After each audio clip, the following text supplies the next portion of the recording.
देख रहे हैं नेटवर्क 33 राजकुमार के साथ। तो चलिए बढ़ते हैं आज की कहानी की ओर।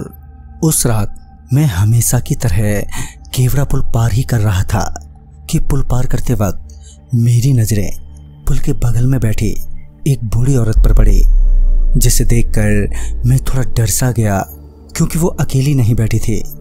उसके सामने किसी की लाश रखी हुई थी जो एक सफेद कपड़े से ढकी हुई थी। पहले तो मैं उस औरत को अनदेखा करके आगे निकलने लगा, मगर जब मुझे उस बूढ़ी औरत की सिसकियां सुनाई पड़ी तो मेरा मन नहीं माना और मैं उस बूढ़ी औरत के पास जाकर उससे बोला, अम्मा क्या हुआ, तुम रो क्यों रही हो और ये कौन है? मेरा इतने पूछने पर उस बूढ़ी औरत ने पहले तो मेरे को नीचे से ऊपर तक निहारा, फिर मुस्कुराते हुए मुझसे बोली, तुम खुद ही देख लो बेटा। उस बूढ़ी औरत को मुस्कुराता देख पता नहीं क्यों मुझे बेचैनी सी होने लगी थी, लेकिन मैंने उस वक्त उतना नहीं सोचा, जबकि मुझे उसी वक्त वहां से चले जाना चाहिए था। मगर मैंने पूरी बकलोली दिखाते हुए उस बुढ़िया के कहने पर उस कपड़े को हटाया। उस लाश पर से कपड़ा हटाते ही मुझे वही बुढ़िया लेटी हुई नजर आई जिसने मुझे कपड़ा हटाने को कहा था। मैं अभी अपनी सांसें रोकते हुए जब उस औरत की तरफ अपना सिर घुमाते हुए बोला, ये तो आप ही हैं। मैंने इतना कहा ही था कि मैंने पाया कि अब वो औरत वहां से गायब हो गई है। मैं वहां से भागने के लिए अभी खड़ा ही हुआ था कि तभी वो औरत जो लेटी हुई थी उसने मेरा हाथ पकड़ लिया और एक झटके से मुझे अपनी तरफ खींच लिया, जिस वजह से मैं वहीं उसके ऊपर गिर पड़ा। मेरे गिरते ही उस बुढ़िया ने मेरी गर्दन दबाना शुरू कर दिया और कुछ ही देर में मेरी आंखों के आगे अंधेरा छा गया। फिर जब मुझे होश आया तो मैंने पाया कि मेरे ऊपर कोई सफ़ेद कपड़ा रखा हुआ है। फिर जब मैंने वो कपड़ा हटाने की कोशिश की तो मैं उस कपड़े को हटा नहीं पाया, मगर तभी हल्की सी हवा चलने से वो कपड़ा मेरे चेहरे से थोड़ा सा खिसक गया। जैसे ही वो कपड़ा मेरी एक आंख से थोड़ा सा खिसका तो मैंने अपने आप को ही बगल में बैठा पाया। अपने आप को बगल में बैठा देख जहां मुझे अपनी आंखों पर विश्वास नहीं हो रहा था, तो साथ ही वहीं पर मुझे बहुत डर भी लग रहा था। जब मैंने वहां से उठने की कोशिश की तो मैं उठ ही नहीं पाया। दरअसल मेरा पूरा शरीर बेजान पड़ गया था। फिर मेरा ध्यान अपने बगल में बैठे मेरे हमशक्ल पर गया जो मेरे पास ही बैठा रो रहा था। फिर जब मैंने अपनी निगाहें आसपास घुमाई तो मैंने पाया कि मैं उस केवड़ा पुल पर लेटा हुआ हूँ, उसी बुढ़िया की तरह। जब मुझे कुछ समझ में नहीं आया तो मैंने अपने हमशक्ल को आवाज़ देते हुए पूछा, तुम कौन हो भाई, और वो बूढ़ी औरत कहाँ चली गई? मगर मेरे कई बार पूछने के बावजूद भी उसने ना तो मेरी बातों का कोई जवाब दिया और ना ही मेरी तरफ देखा। वो सिर्फ रोए ही जा रहा था। मैं अभी उसे रोता हुआ देख ही रहा था कि तभी कोई आया और उससे पूछा, कौन हो भाई तुम, और रो क्यों रहे हो, और ये कौन मर गया है? उस आदमी के इतना बोलते ही मेरे हमशक्ल ने मुस्कुराते हुए कहा, आप खुद ही देख लो। मेरे हमशक्ल के कहने पर वो आदमी मेरे चेहरे से वो सफ़ेद कपड़ा हटाने के लिए झुका ही था कि वो एकदम से रुक गया और मेरे चेहरे पर से कपड़ा हटाए बिना ही वहां से चला गया। उसके बाद उस केवड़ा पुल से बहुत से लोग गुजरे, मगर किसी ने भी मेरे हमशक्ल पर ध्यान नहीं दिया। फिर कुछ देर बाद पुल पर खामोशी छा गई। अब किसी तरह की ना तो कोई गाड़ी की आवाज़ और ना ही किसी के कदमों की आहट सुनाई दे रही थी। मैं उस सन्नाटे में यही सोच रहा था कि अब मेरे साथ क्या होने वाला है कि तभी हवा का एक और झोंका आया और उस हवा के झोंके ने उस कपड़े को फिर से मेरे चेहरे को पूरा ढक दिया। अब मैं कुछ भी नहीं देख पा रहा था। फिर तकरीबन कुछ घंटों बाद किसी ने उठाया और कपड़े के हटते ही मैं उस बुढ़िया को अपने सामने बैठा पाया, मगर वो बुढ़िया अभी थोड़ी बदली बदली सी लग रही थी। उस बुढ़िया पर नजर पड़ते ही मैं चीखते हुए बोला, क्या बिगाड़ा था मैंने तुम्हारा? तुम मेरे साथ ऐसा क्यों कर रही हो? मेरे इतना पूछते ही वो बुढ़िया पीछे की ओर पलटी। उसके पीछे मेरा हमशक्ल बैठा हुआ था। वो उसके पास गई और कुछ मंत्र पढ़ते हुए उसके सर पर हाथ फेरा। उसके हाथ फेरते ही मेरा हमशक्ल हवा में धुआं बनकर उड़ गया। उसके हवा में धुआं बनकर उड़ते ही मेरे शरीर में एक झटका सा लगा और झटका महसूस होते ही मेरे हाथ पैर अब काम करने लगे थे। मैं उसी वक्त खड़ा हुआ वहां से भागने के लिए। मैंने अभी कुछ कदम बढ़ा ही थे कि वो बुढ़िया एकदम से बोली, तुम ऐसे नहीं जा सकते। उस बुढ़िया ने अभी अपनी बात भी खत्म नहीं की थी कि मैं बिना उसकी पूरी बात सुने वहां से सरपट भागा और सीधे अपने घर आकर रुका। अब तक सुबह भी हो चुकी थी और मुझे तेज बुखार भी हो गया था, जिस वजह से मैं अपने बिस्तर से उठ तलक नहीं पा रहा था।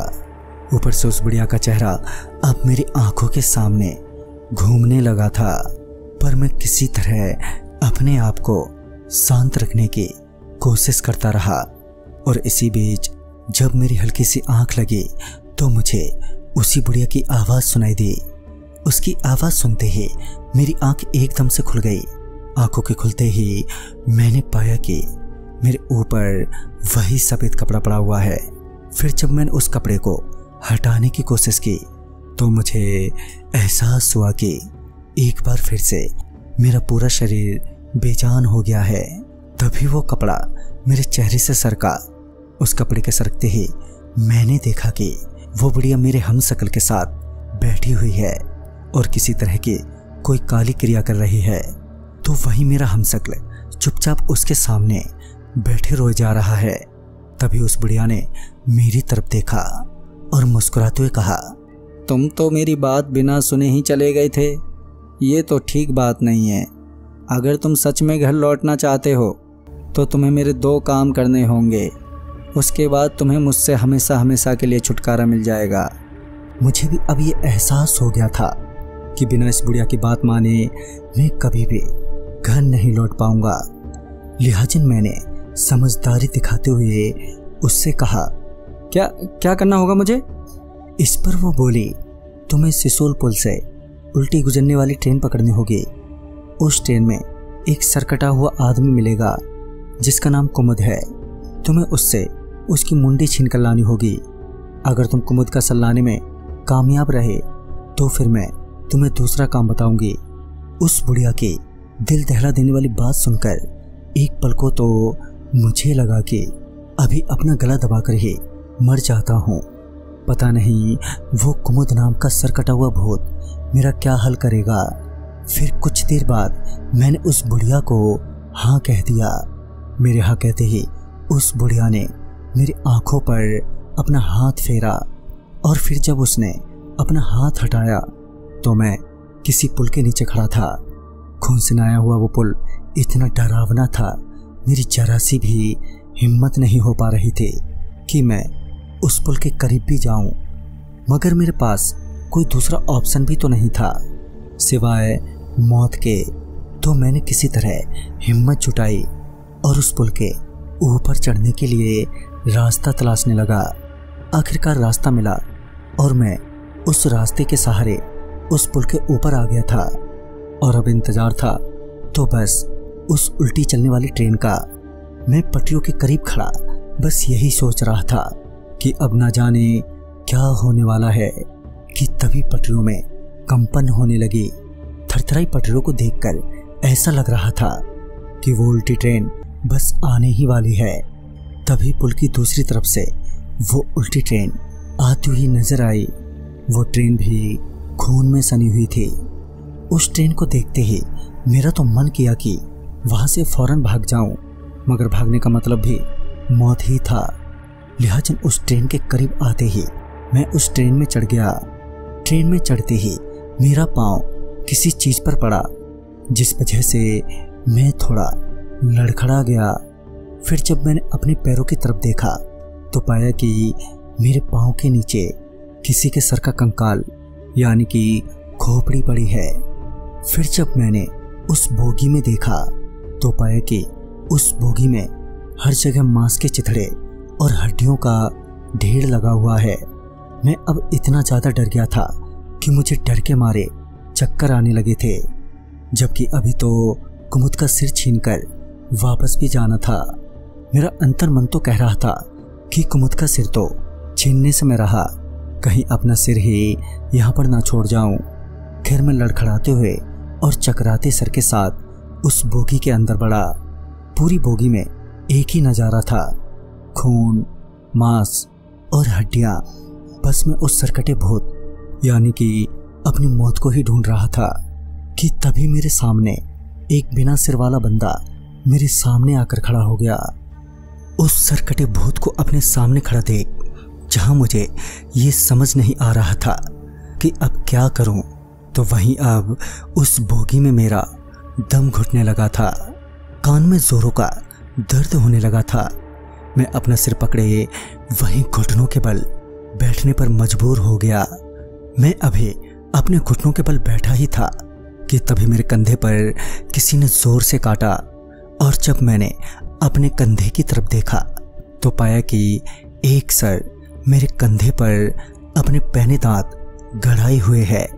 उस वक्त मुझे इतना ज़्यादा दर्द हो रहा था कि मैं दर्द से छटपटाते हुए ट्रेन के गेट पर जा पहुंचा, और इसी बीच मेरा पांव फिसला और मैं उस ट्रेन के नीचे गिर पड़ा।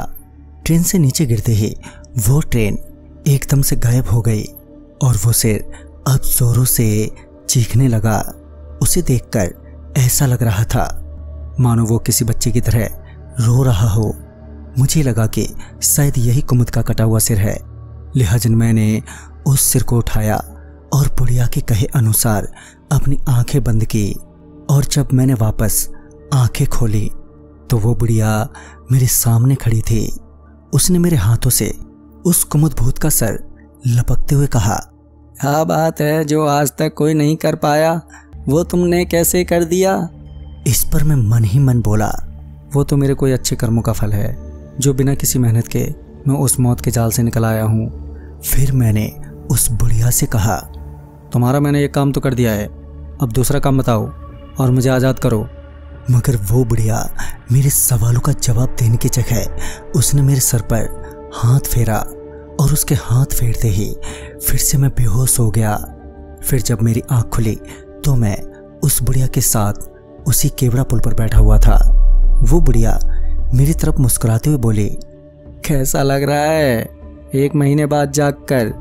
उसके मुंह से 1 महीने वाली बात सुनकर मुझे बहुत ही हैरानी हुई। तभी उस बुढ़िया ने मुझसे कहा, अब बस मेरा आखिरी काम कर दो और फिर मैं तुम्हें आज़ाद कर दूंगी। इस पर मैंने कहा, हाँ तो जल्दी बताओ किस मौत के कुएं में कूदना है अब। इस पर वो बुढ़िया फिर एक बार मुस्कुराते हुए बोली, तुम्हें खोडला के सुरंग से 2 चुड़ैलों की एक एक आंख हिलानी होगी। उसके इतना कहते ही मैं बोला, तुम ऐसा करो मुझे अभी मार डालो, साला पहले भूत का कटा हुआ सिर और अब 2 चुड़ैलों की एक एक आंखें। मैं कोई शक्तिमान नहीं हूँ, वो तो पिछली बार मेरी किस्मत ने साथ दे दिया था इसलिए मैं वो सिर ले आया था, वरना मैं तो उसी ट्रेन की बोगी में वहीं हड्डियों के बीच पड़ा होता। मेरे इतना कहते ही उस बुढ़िया ने कहा, तो एक बार फिर किस्मत आजमा कर देख लो, अगर इस बार भी किस्मत ने साथ दे दिया तो तुम्हें मेरे से छुटकारा मिल जाएगा। उसके इतना कहने के बाद मैंने थोड़ा सोचा और फिर एक बार हाँ कह दी, और मेरे हाँ कहते ही उस बुढ़िया ने अपना हाथ मेरी आंखों पर जैसे ही फेरा, उस बुढ़िया के हाथ हटाते ही मैंने अपने आप को एक जंगल में खड़ा पाया। अब मुझे उस खोडला गुफा तक पहुंचकर वो आंखें लानी थी। मैं अभी उस जंगल में वो गुफा ही ढूंढ रहा था कि तभी मेरी नज़र एक औरत पर पड़ी जिसने सफ़ेद साड़ी पहन रखी थी। उस औरत को उस जंगल में अकेले देखकर मुझे कुछ ठीक नहीं लगा। मैं उसे अनदेखा करके उसके साइड से गुजर ही रहा था कि तभी उसने मुझे आवाज़ देते हुए कहा, खोडला गुफा का रास्ता ढूंढ रहे हो। उसके इतना कहते ही मैं रुका और उसकी तरफ पलटा। जब मैंने पीछे पलटकर उस औरत की तरफ देखा तो मैं थोड़ा डर सा गया, क्योंकि उसका चेहरा उसके बड़े बड़े बालों के पीछे ढका हुआ था। तभी मैं थोड़ा हिचकिचाते हुए बोला, हाँ तुम्हें पता है क्या। इस पर उस बालों वाली भूतनी ने अपना सिर हाँ में हिलाते हुए एक और इशारा किया। उसके इशारा करते ही मैं उस रास्ते पर चल दिया। कुछ आगे चलते ही मुझे एक बड़ी सी गुफा नजर आई। अब गुफा तो मिल गई थी और अब बारी थी उस गुफा के अंदर जाने की। मैं जैसे ही उस गुफा के मुहाने पर पहुंचा कि मुझे एक औरत बैठी हुई नजर आई।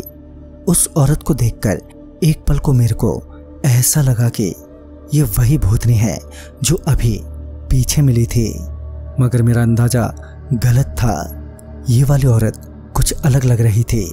मैं उस दूसरी भूतनी को बिना छेड़े ही उस गुफा के अंदर चल दिया। मैंने अभी कुछ ही कदम बढ़ा ही थे कि तभी वो भूतनी मुझसे बोली, अपनी आंखें बंद करके अंदर जाओ वरना कभी वापस नहीं लौट पाओगे। उसके इतना कहते ही मैं रुका और पीछे पलटते हुए उससे पूछा, आंखें बंद कर लूँगा तो उस चुड़ैल की आंखें कैसे लाऊंगा? इस पर वो भूतनी मुझसे बोली, अगर तुम यहाँ तक पहुँच गए हो तो तुम में ज़रूर कोई बात है। अगर सच में तुम में कोई बात है तो तुम पिछली बार की तरह इस बार भी बिना किसी मेहनत के इस काम को भी अंजाम दे दोगे। पता नहीं क्यों उस भूतनी के इस प्रवचन से मुझे थोड़ा हौसला मिल गया और मैंने अपनी आंखें बंद की और उस गुफा के अंदर बढ़ता चला गया। गुफा के काफ़ी अंदर आने के बाद भी अभी तक ना तो कोई हादसा हुआ और ना ही उन आंखों का कुछ पता चल रहा था।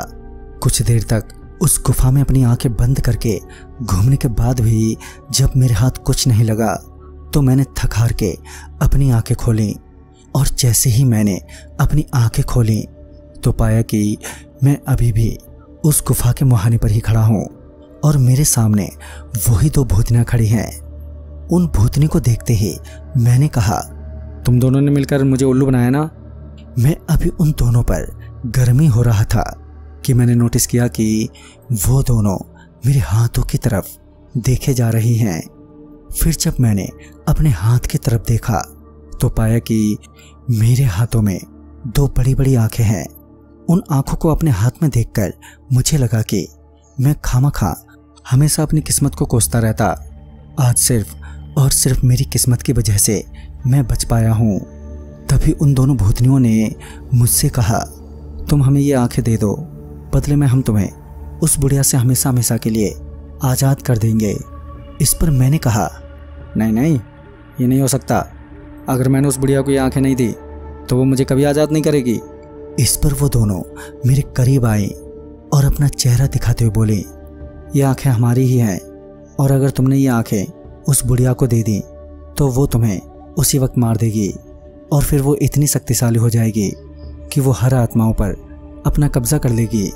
उस वक्त उन दोनों भूतनियों के फिल्मी डायलॉग मेरे पल्ले नहीं पड़ रहे थे, मगर कहीं ना कहीं मुझे उनकी बातों पर यकीन भी होने लगा था, जिस वजह से मैंने रिस्क लेते हुए वो आंखें उन दोनों को दे दी। वो आंखें देते ही उन दोनों ने मेरे सिर पर अपना हाथ रखा और उनके हाथ रखते ही मेरी आंखों के आगे अंधेरा छा गया। फिर जब मेरी आंखें खुली तो मैं केवड़ा पुल पर लेटा हुआ था। मैं तुरंत ही वहाँ से उठा और अपने घर चला गया। कुछ महीनों तक तो मैं डरा सहमा ही रहा, मगर बीतते वक्त के साथ डर कम होता गया और अब सब कुछ नॉर्मल है। मुझे ये तो पता नहीं कि वो बुढ़िया क्या चाहती थी या वो दोनों भूतनियाँ क्या चाहती थी। बस भगवान दोबारा इनमें से किसी से भी गलती से भेंट ना करवा दे। तो दोस्तों, इस कहानी में बस इतना ही। तब तक के लिए बाय एंड टेक केयर।